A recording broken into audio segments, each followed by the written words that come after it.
নমস্কাৰ মৰ্নিং শোলৈ স্বাগতম জনাইছো ষ্টুডিঅত মই ৰশ্মিতা গোস্বামী এতিয়া গুৰুত্বপূৰ্ণ খবৰ এপিডিচিএলৰ পৰীক্ষা কেলেংকাৰী সন্দৰ্ভত সিএম ভিজিলেন্সৰ অভিযান মহানগৰ কেইবাটাও স্থানত পৃথকে চলিলে অভিযান পৰীক্ষাত অনিয়মৰ অভিযোগত 10 জনক ইতিমধ্যে কৰা হৈছে গ্ৰেপ্তাৰ বৰ্তমানো পলাতক হৈ আছে পৰীক্ষা কেলেংকাৰীৰ মূল অভিযুক্ত হাতীগাঁও লালমাটি ভেটাপাৰা ঘোৰামৰা জালুকবাৰীৰ অভিযান চলিল কৌশিক দাস বিশ্বজিৎ বৰ্মন জয়ন্ত ডেকা কংকন শৰ্মাক লগত লৈ নিশাৰ ভাগত আৰক্ষী চলাই অভিযান জালুকবাৰীত গুৱাহাটী বিশ্ববিদ্যালয়ৰ কৰ্মৰত দুজনকৈ কৰ্মচাৰীক গ্ৰেপ্তাৰ কৰা কৰ্মচাৰী দুজন ক্ৰমে শশাংক শইকীয়া আৰু ত্ৰিদীপ শৰ্মা জালুকবাৰীত অভিযান চলাই নিজ গৃহৰ পৰা গ্ৰেপ্তাৰ কৰা হৈছে এপিডিচিএলৰ অধ্যক্ষৰ OSD দীপাংকৰ দিহিঙীয়াক শশাংক শইকীয়াক লংকেশ্বৰস্থিত বাসগৃহৰ পৰা গ্ৰেপ্তাৰ কৰাৰ বিপৰীতে ত্ৰিদীপ শৰ্মাক বিশ্ববিদ্যালয়ৰ অতিথিশালাৰ 6 নং কোঠাৰ পৰা গ্ৰেপ্তাৰ অভিযানকাৰী দলটোৰ উল্লেখযোগ্য যে 2019 চনতে সম্পন্ন হোৱা এপিডিচিএলৰ 16 ফিল্ড এছিষ্টেণ্ট পদৰ পৰীক্ষাৰ ঘোষণা নোহোৱাকৈ আছিল ফলাফল একাধিক বিতৰ্কৰে সাঙুৰ খাই আছিল এই পৰীক্ষাটি পৰৱৰ্তী সময়ছোৱাত শেহতীয়াকৈ পৰীক্ষা বহি নিৰীক্ষণৰ দায়িত্ব দিয়া হৈছিল গুৱাহাটী বিশ্ববিদ্যালয়ক কিন্তু ফলাফল ঘোষণাৰ প্ৰাক মুহূৰ্তত দুজনকৈ কৰ্মচাৰী সিএম ভিজিলেন্সৰ দ্বাৰা গ্ৰেপ্তাৰ হোৱা ঘটনা বিশেষ তাৎপৰ্য বহন কৰিছে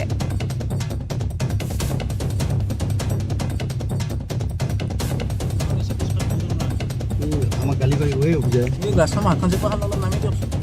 পাহাল আঠা নামি দিয়কচোন অলপ ইয়াতে পুলিচ চৰকাৰে এখন ৰখিলে আগতে গম পালোঁ যে এপিডিচিএলৰ কিবা পৰীক্ষা হৈছিলে এই পৰীক্ষাত কিবা খেলি মেলি হৈছে খেলি মেলি হোৱাৰ কাৰণে ইয়াৰ পৰা এখেতৰ জয়ন্ত ডেকা তেখেতৰ মানে পৰীক্ষাত জড়িত থকা বুলি কৈছিলে তেখেতক লৈ গ'ল জয়ন্ত ডেকাই কি কৰিছিলে তেখেতে য'ত কাম কৰে মালিকে বোলে সেই পৰীক্ষাৰ সম্পূৰ্ণ দায়িত্ব লৈছিলে কিবা সেইকাৰণে তেখেতেও কাম কৰে তাতে তেখেতৰ মালিকক থৈ দি আহি তেখেতক লৈ গৈছে কোন চনত দিছিলে পৰীক্ষা গম পায় নেকি পৰীক্ষাটো এখেতে কোৱা মতে 1900তে হৈছিলে তাৰপিছত যে পৰীক্ষাটো কি হ'লে নাজানো এতিয়া আৰু আপোনাৰ নতুনকৈ অপেনিং কৰিছিলে 3 দিন কাম কৰিছিলে 3 দিনৰ পিছত ষ্টপ কৰিছে তাৰপিছত যাই এতিয়া আজি কি হ'ল নাজানো হঠাৎ আহি কিনে লৈ গ'ল তেখেত কোন আহিছিলে নিবলৈ এম্বুলেঞ্চ তেখেতক লৈ গ'ল ৰাতি লৈ গ'ল অলপ আগতে লৈ গ'ল তেখেতৰ নাম কি তেখেতৰ নাম জয়ন্ত ডেকা তেখেতে ইয়াতে থাকে নে ভাড়া থাকে ইয়াতে তেখেতৰ মানে মমায়েকৰ তেখেত থাকে আচ্ছা তেখেতে কি কৰে এনে তেখেতে কি কৰে নাজানো কিন্তু তেখেতে য'ত আজি এপিডিচিএলৰ কেলেংকাৰী হোৱা বুলি কৈছে তেখেতৰ তাত কাম কৰা বুলি কৈছে জয়ন্ত ডেকা ঠিক আছে সাংবাদিক আৰু সমগ্ৰ কেলেংকাৰী তথ্য ইতিমধ্যে উন্মোচিত হৈছে আৰু আমাৰ সৈতে বৰ্তমান সংযুক্ত হৈছে আমাৰ জ্যেষ্ঠ সাংবাদিক ঋতিক কৌশিক ঋতিক আমি আপোনাৰ কাষলৈ আহিছোঁ আৰু এপিডিচিএলৰ কেলেংকাৰী য'ত ইতিমধ্যে খুদ CGMৰ নাম সাঙুৰ খাই পৰিছে আতাউৰ ৰহমান সমান্তৰালভাৱে মহানগৰ বিভিন্ন প্ৰান্ত চলিছে মুখ্যমন্ত্ৰী তদাৰকী কোষৰ অভিযান আৰু কেনেধৰণৰ তথ্য পোহৰৰ সম্ভাৱনা আছে কেলেংকাৰী সন্দৰ্ভত শেহতীয়া আৰু কি খবৰ আপুনি লাভ কৰিছে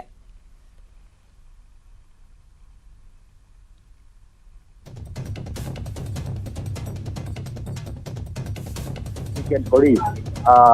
গুৱাহাটী ইউনিভাৰ্চিটি চিকিউৰিটি গাৰ্ড আৰু যিটো কোম্পানী আউটচোৰ্চ কৰি গোটেই পৰীক্ষাটো পাতিছিল ৰিজাল্টৰ কাৰণে তেওঁলোকে কৰিছিল সেই ৰিজাল্টৰ কাৰণে কৰা বিষয়া এপিডিচিএলৰ বিষয়ত 10 জনক গ্ৰেপ্তাৰ কৰিবলৈ সক্ষম হৈছে আৰু 11 নম্বৰ যিজন আছে তাক কোৱা হৈছে যে প্ৰাইম চিকিউৰ আতাউৰ ৰহমান CGM আতাউৰ ৰহমানক ইতিমধ্যে বিচাৰি অভিযান চলাই থকা হৈছে কালি নিশা হাতীগাঁও বাসগৃহৰ আন যি স্থানত আৰক্ষীয়ে তথ্য লাভ কৰিছিল ঘৰ আছে বুলি সেই স্থানবোৰতো অভিযান চলাইছিল কিন্তু গ্ৰেপ্তাৰ কৰিবলৈ সক্ষম নহল আৰু বৰ্তমান এই ক্ষেত্ৰত তেওঁলোকে তদন্ত চলাই আছে আৰু বাকী যি পৰ্যায়ত গ্ৰেপ্তাৰ কৰিবলৈ সক্ষম হ'ল আজি বিয়লি ভাগত CGM আদালতত তেওঁলোকক হাজিৰ কৰোৱা হ'ব যিহেতু আজি শনিবাৰৰ কাৰণে বিশেষ আদালত বন্ধ আছে তাৰ কাৰণে CGM আদালতত হাজিৰ কৰোৱা হ'ব যদি CGM আদালতে আজি জিম্মা নিদি ন্যায় CGM আদালতত আজি হাজিৰ কৰা হ'ব যিসকল ইতিমধ্যে আটক কৰা হৈছে 10 জন লোকক আমি ঋতিকৰ সৈতে কথা পাতি যাম এই সন্দৰ্ভত আৰু ইতিমধ্যে আমি নিউজ 18 দৰ্শকসকলক জনাইছো যে 2019 বৰ্ষত এপিডিচিএলৰ এই পৰীক্ষা অনুষ্ঠিত হৈছিল আৰু এই পৰীক্ষাৰ বাবদ পৰীক্ষাৰ্থীৰ পৰা একোটাকৈ চাকৰি বাবদ 3 পৰা 4 লাখ টকা লোৱাৰ এক উৎকোচ লোৱাৰ এক অভিযোগ উত্থাপন হৈছে কিন্তু কিমান দূৰ সত্য সেয়া নিশ্চয়কৈ অনুসন্ধানৰ পিছত পোহৰে আহিব কিন্তু প্ৰশ্ন কাকত ফাদিল কৰা হৈছে যাৰ পিছতে এতিয়া গুৱাহাটী বিশ্ববিদ্যালয়ৰ য'ত আচলতে গুৱাহাটী বিশ্ববিদ্যালয়ৰ অতিথিশালাৰ পৰা এগৰাকীকৈ কৰ্মচাৰীক আটক কৰা হৈছে দুগৰাকীক বৰ্তমান গুৱাহাটী বিশ্ববিদ্যালয়ৰ কৰ্মচাৰী সিকিউৰিটি গাৰ্ড ইতিমধ্যে আৰক্ষী জালত পৰিছে আৰু তেওঁলোকক ইতিমধ্যে সোধা পোছা অব্যাহত ৰখা হৈছে আৰু যিটো পৰীক্ষাৰ দায়িত্ব দিয়া হৈছে যিটো এজেঞ্চি সেই এজেঞ্চিৰ ইতিমধ্যে 7 জনকৈ কৰ্মচাৰীক ইতিমধ্যে নিশাৰ ভাগত আৰু আটক কৰিবলৈ সক্ষম হৈছে তেওঁলোক আছিল কম্পিউটাৰ অপাৰেটৰ গতিকে কম্পিউটাৰ অপাৰেটৰ সময়ছোৱাত বা অপাৰেটিঙৰ সময়ছোৱাত কেলেংকাৰী ঘটনা হয়তো সংঘটিত হৈছিল সেয়া ইতিমধ্যে সন্দেহ কৰা হৈছে ঋতিক পুনৰ আপোনাৰ কাষলৈ আহিছোঁ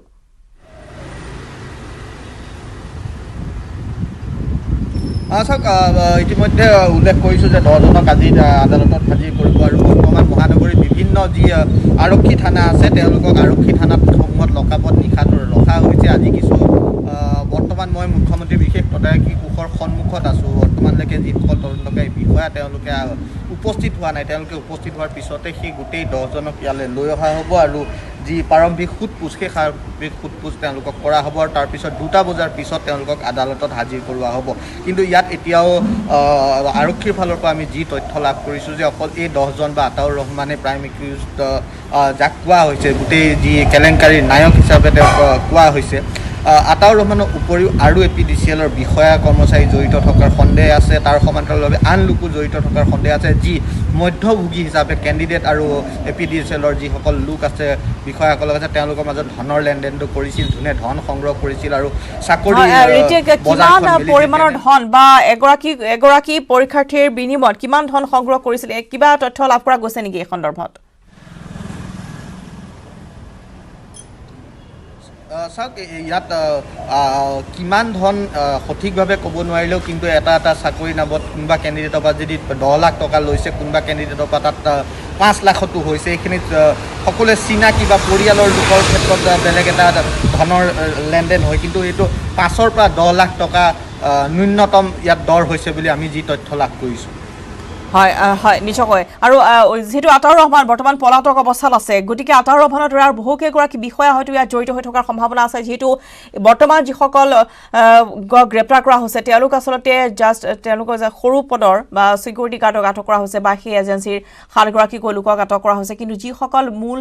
বিষয়া আছিল তেওঁলোককো এই তদন্তৰ আওতালৈ অনাৰ সম্ভাৱনা আছে। ঋতিক,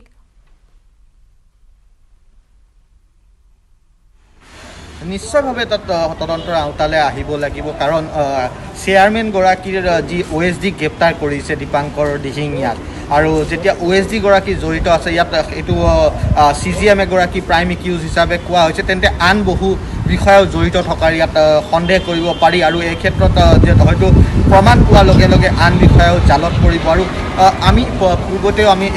APSCৰ কেলেংকাৰীৰ কথাই আমি যদি কওঁ বা আমি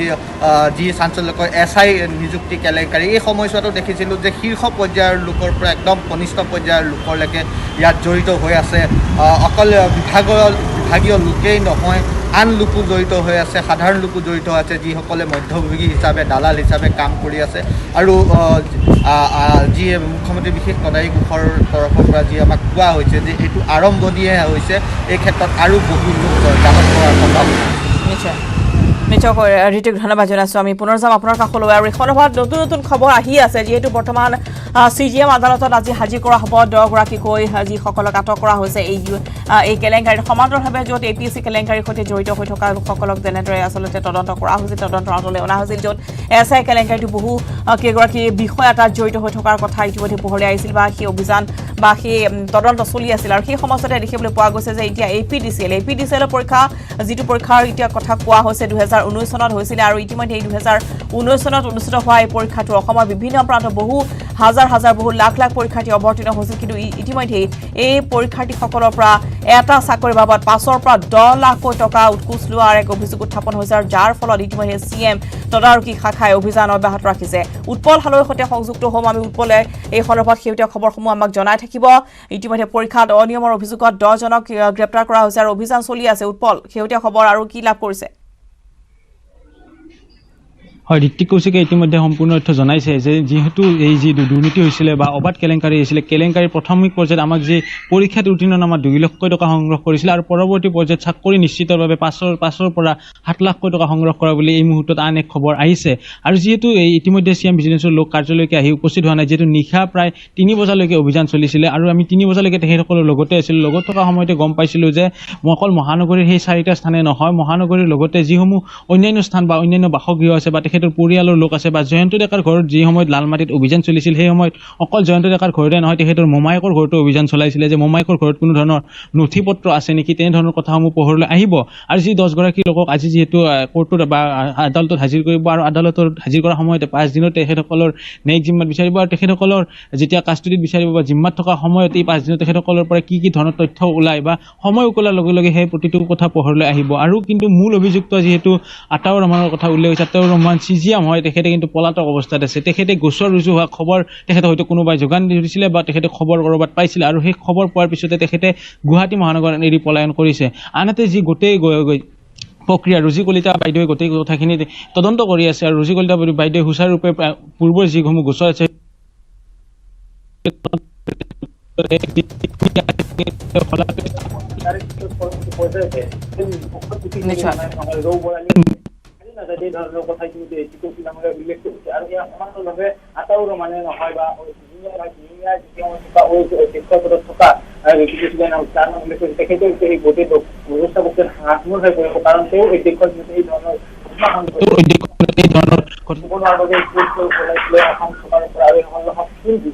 কাম আছিলে অৰ্থাৎ যিসমূহ লাইনৰ বাবে বিদ্যুৎ সংগ্ৰহ কৰ সংগ্ৰহৰ বাবে যাব লাগে বা অন্যান্য ধৰণৰ কাম অন্যান্য ধৰণৰ কাম 16 মুঠতে পোষ্ট আছিলে সেই পোষ্টৰ বাবে আপিল কৰিছিলে নিবনুৱা যুৱক যুৱতীসকলে কিন্তু নিবনুৱাসকল সংস্থাপন দিয়াৰ পৰিৱৰ্তে দুৰ্নীতিত যেন সকলো সাঙুৰ খাই পৰিছিলে অকল যে ইউনিভাৰ্চিটিৰ সেই দুজন যুৱকে নহয় বা যি নিকম কোম্পানীক দায়িত্ব প্ৰদান কৰা হৈছিলে সেই নিকম কোম্পানীৰ সেই 7 গৰাকীয়ে নহয় এই নিকমৰ লগত জড়িত থকা প্ৰতিষ্ঠানটোৰ লগত জড়িত থকা প্ৰত্যেকজন ব্যক্তিকে হুটপুচ কৰা হ'ব আৰু যিহেতু সময় উকলাৰ লগে লগে নতুন নতুন তথ্য পোহৰলৈ আহিব আৰু পোহৰলৈ অহাৰ পিছতে সম্পূৰ্ণৰূপে গম পোৱা যাব আতাউৰ ৰহমানৰ লগত কোন লোক জড়িত হৈ দালাল সমূহৰ গ্ৰেপ্তাৰ ক্ষেত্ৰত কি ব্যৱস্থা গ্ৰহণ কৰা হৈছে দালাল যিসকলে মধ্যভোগী হয় চাওক ৰশ্মিতা ইতিমধ্যে উল্লেখ কৰিছে যে যিসমূহ দালাল আছে দালাল সকললৈ ইয়াৰ পৰা হাৰি নাযায় যিহেতু এই তদন্তত তেখেতসকলে নিজৰ এতিয়ালৈকে কাৰ্যালয়লৈকে গৈ পোৱা নাই কাৰ্যালয়লৈকে গৈ পোৱাৰ পিছত তেখেতসকলক হুটপুচ কৰিব বা প্ৰত্যেকখন আৰক্ষী থানাৰ তেখেতসকলক হুটপুচ কৰিব হুটপুচ কৰাৰ পিছত কোন লোকৰ নাম লয় আৰু যিসকল লোকৰ নাম লয় যিহেতু মুখ্যমন্ত্ৰীগৰাকীয়ে কৈছে যে কোনো লোকে হাৰি যাব নোৱাৰে যাৰ নাম ল'ব সেই সকলো লোকক কিন্তু তেওঁলোকে এই তদন্তৰ আওতালৈকে অনা হ'ব আৰু গ্ৰেপ্তাৰ কৰা হ'ব যদিও যোৱাকালিৰ পৰা আটক বুলি কোৱা হৈছে কিন্তু এই 10জন লোকক কিন্তু গ্ৰেপ্তাৰ কৰা হৈছে আৰু যি ৰুজি কলিতা বাইদেৱে কোৱা অনুসৰি তেখেতসকলৰ হাতত উচিত যি ধৰণৰ গ্ৰেপ্তাৰ কৰিবলৈ যি ধৰণৰ কাগজ পত্ৰ লাগে বা যি ধৰণৰ প্ৰমাণ লাগে সেই তথ্য প্ৰমাণ কিন্তু তেখেতসকলৰ হাতত মজুদ আছে যাৰ বাবে এতিয়া সেই 10জনক গ্ৰেপ্তাৰ কৰা হৈছে আৰু আটাৰ মানুহকো কিন্তু গ্ৰেপ্তাৰ কৰাই হ'ব বুলি আমাক জনাইছে তেখেতে যে হাৰি যাব সেয়া কিন্তু কোনো প্ৰকাৰে তেওঁ কোনো ধৰণৰ জাল য'তে নাথাকক কিয় তেওঁক তাৰে পৰাই গ্ৰেপ্তাৰ কৰা হ'ব বুলি জনাইছে তাৰ বিপৰীতে অকল আটাউৰ ৰহমানে হওক বা দিহিঙীয়াই হওক বা তেনেধৰণে যিসমূহ বৰ্মন উপাধি আছে জয়ন্ত ডেকা আছে এইসকলে যাৰ নাম ল'ব বা যোনে এই গোটেই প্ৰক্ৰিয়াটোত সহায় কৰিছিলে প্ৰত্যেকজনকে এই আওতালৈ অনা হ'ব কেনেদৰে কাৰ পৰা ধন সংগ্ৰহ কৰিছিলে যিহেতু 2019 চনতে ঘটনা সংঘটিত হৈছিলে কিন্তু 2021 বৰ্ষ পালে এই 2 বছৰত কিন্তু বিভিন্ন ধৰণৰ নথি পত্ৰসমূহ এই মুহূৰ্তলৈকে বিনষ্ট কৰাৰো কিন্তু আন এক খবৰ আছে সকলৰ বিভিন্ন স্থানলৈকে হয়তো নথি পত্ৰসমূহ গৈছে নেকি সেয়েহে তদন্ত প্ৰক্ৰিয়া কিছু দীঘলীয়া হ'ব কিন্তু তদন্ত যে সঠিক হ'ব সেই কথা কিন্তু এক প্ৰকাৰ নিশ্চিত হৈ পৰিছে কিন্তু তদন্ত সঠিক কৰিবই কিয়নো যিকোনো প্ৰকাৰতে আপোনালোকে গতিকে অভিযান অব্যাহত আছে আৰু অভিযান চলি যাব এনেদৰে 10জনকৈ লোকক ইতিমধ্যে গ্ৰেপ্তাৰ কৰা হৈছে মহানগৰ বিভিন্ন প্ৰান্তৰ পৰা তেওঁলোকক আজি কোৰ্টত হাজিৰ কৰা হ'ব এই কথা ইতিমধ্যে ঋতিকে জনাইছে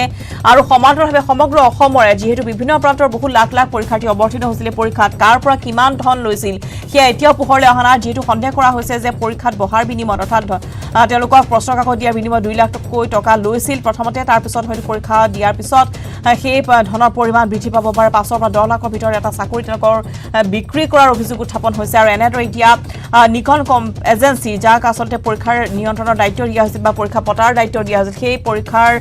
সেই এজেন্সিৰ 7জনকৈ লোকক ইতিমধ্যে কৰ্মচাৰীক ইতিমধ্যে গ্ৰেপ্তাৰ কৰা হৈছে তেওঁলোক আছিল কম্পিউটাৰ অপাৰেটৰ গতিকে এওঁলোক কেনেধৰণে আচলতে এই সমগ্ৰ কেলেংকাৰীত জড়িত হৈ আছিলে সেয়া নিশ্চয়কৈ পৰিলক্ষিত হ'ব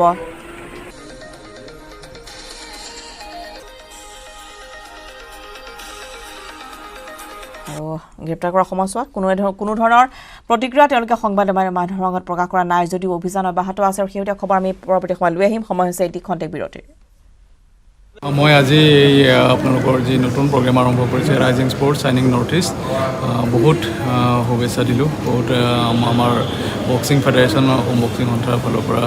আন্তৰিক ধন্যবাদো জ্ঞাপন কৰিছোঁ যে আপোনালোকে এনেকুৱা ধৰণৰ ভাল এটা প্ৰগ্ৰেম আৰম্ভ কৰিছে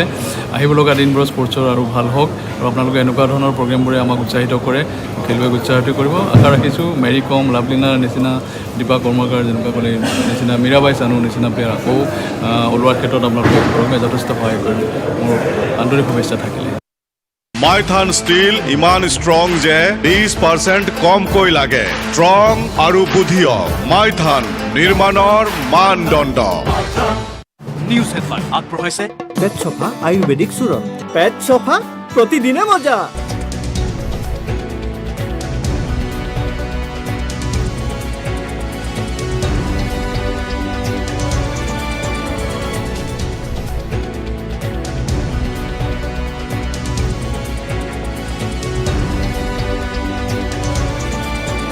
হেডলাইন আগবঢ়াইছে পেট চফা আয়ুৰ্বেদিক চূৰণ পেট চফা প্ৰতিদিনে মজা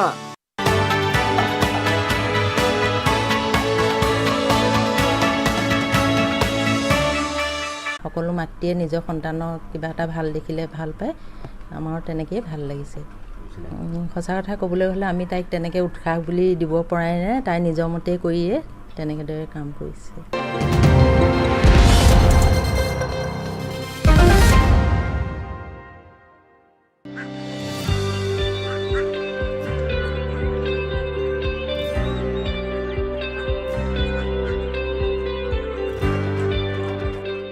বঙাইগাঁৱৰ কাঁচিডোবা গাঁৱত এগৰাকী অৱসৰপ্ৰাপ্ত সীমা সুৰক্ষা বলৰ জোৱানে দেখুৱাইছে আদৰ্শ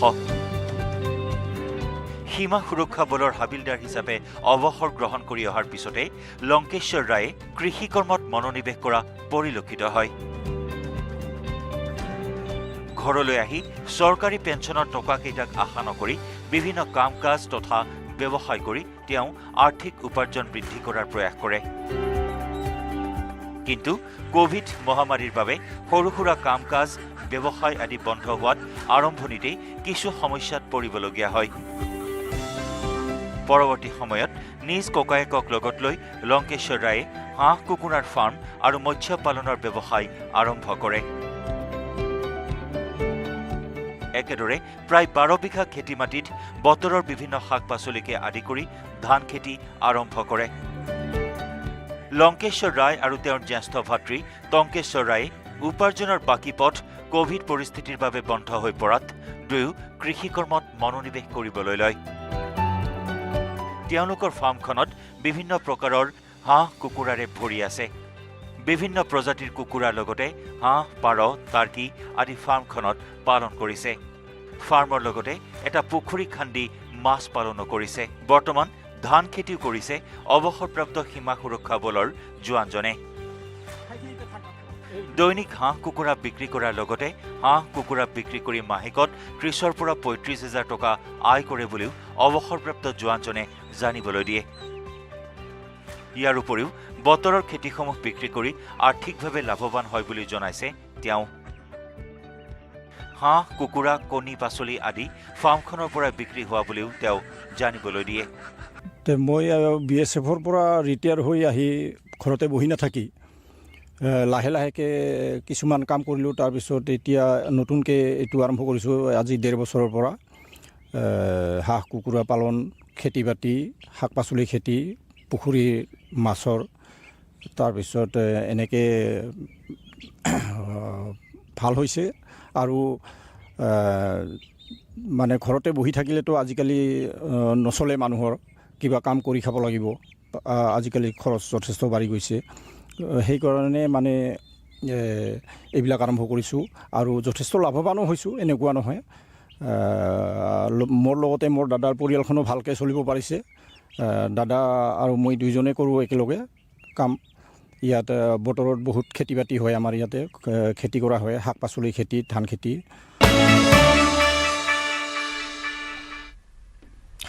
উঠিছো বাতৰিৰ মাজলৈ 2020 বৰ্ষৰ UPSCৰ ফলাফল ঘোষণা UPSCত 781 গৰাকী পৰীক্ষাৰ্থী উত্তীৰ্ণ হৈছে UPSC বিহাৰ শুভম কুমাৰ শীৰ্ষস্থান দখল 180 জনে লাভ কৰিছে IAS 36 গৰাকী IFS আৰু 200 জন উত্তীৰ্ণ হৈছে IPS ৰূপে UPSC উত্তীৰ্ণ হৈছে অসমৰ আহমেদ হাছানুজ্জামান চৌধুৰী 283 নম্বৰ ৰেংক লাভ কৰিছে হাছানুজ্জামানে AEGCL ৰ অৱসৰপ্ৰাপ্ত CGM জাকিৰ আহমেদ চৌধুৰী পুত্ৰ হাছানুজ্জামান হাইলাকান্দিৰ লক্ষীৰবন্দ নিবাসী আহমেদ হাছানুজ্জামান জামিয়া মিলিয়া ইছলামিয়াৰ ইঞ্জিনিয়াৰিঙৰ স্নাতক হাছানুজ্জামান UPSCত অসমৰ SDGP GP সিঙৰ কন্যাৰ সফলতা 97 ৰেংক লাভ কৰিছে GP সিঙৰ কন্যা ঐশ্বৰ্য সিঙে ইতিমধ্যে আমি জনাইছোঁ যে অসমৰ ইতিমধ্যে দুগৰাকীকৈ পৰীক্ষাৰ্থী ইতিমধ্যে উত্তীৰ্ণ হৈছে আৰু ইতিমধ্যে আমি জনাওঁ যে 283 নম্বৰ ৰেংক লাভ কৰিছে অসমৰ পৰা উত্তীৰ্ণ হৈছে UPSCত Ahmed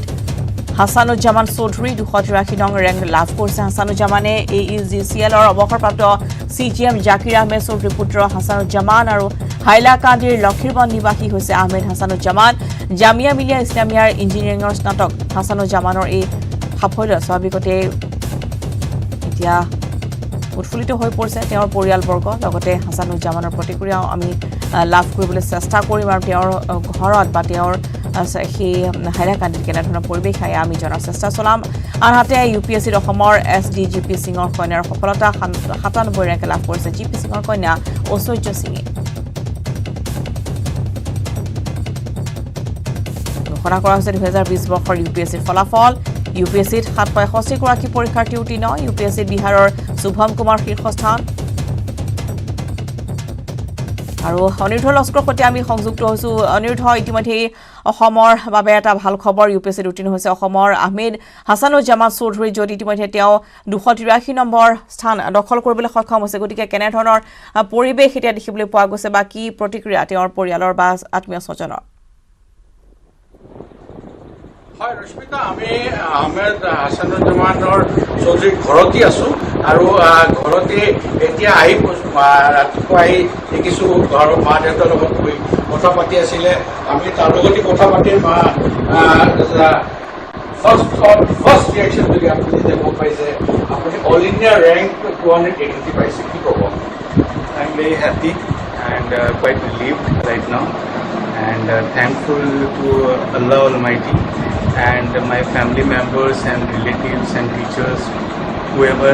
have been part of my success story and at present I am focusing on getting into the service as soon as possible so that I can implement for which I am selected by the UPSC. তো কি কেনেদৰে প্ৰিপাৰেশ্যনটো কৰিছিলে মানে কি কৰিছিলে মানে প্ৰিপাৰেশ্যনটোৰ কাৰণে যদি কথাটো কয় কেনেদৰে প্ৰিপাৰেশ্যন কৰিছিলে কোনো ইনষ্টিটিউট কৰিছিলে না নিজে পঢ়া কৰিছিলে My preparation has been self, so it is not by through any other institute, and I focused mostly on NCERT, the NCERT books, and the newspaper, the national newspaper, and one thing that I kept my focus on is that I had always been disciplined on whatever I am doing and revising that thing continuously because I believe that in UPSC it does not matter how much books you study, what matters is how many times you study that particular book, and that has been my way in my preparation. Self study কৰিব পাৰিছে কি ক'ব আমাৰ বৰাকবেলি বা অসমৰ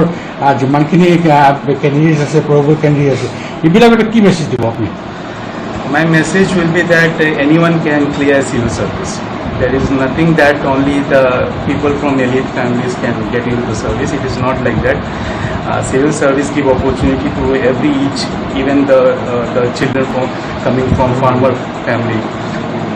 But the only thing is that they have to believe themselves, and their family has to always support them. And if these things are available to them and there is a discipline in the candidate, then the candidate can achieve. Only the sky is the limit.